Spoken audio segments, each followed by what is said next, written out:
34 சங்கீதம் 19 நீதிமானுக்கு வரும் துன்பங்கள் அநேகமாயிருக்கும், கர்த்தர் அவைகள் எல்லாவற்றிலும் நின்று அவனை விடுவிப்பார்.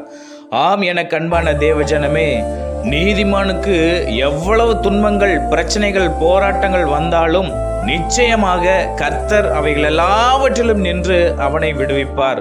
வேதத்துல யார் நீதிமான் என்று பார்க்கிற பொழுது எசேக்கியேல் தீர்க்கதரிசியின் புஸ்தகம் 18ஆம் அதிகாரம் 9ஆம் வசனத்துல, என் கட்டளைகளின்படி நடந்து என் நியாயங்களை கைக்கொண்டு உண்மையாய் இருப்பானாகில் அவனே நீதிமான், அவன் பிழைக்கவே பிழைப்பான் என்று கர்த்தராகிய ஆண்டவர் சொல்லுகிறார்.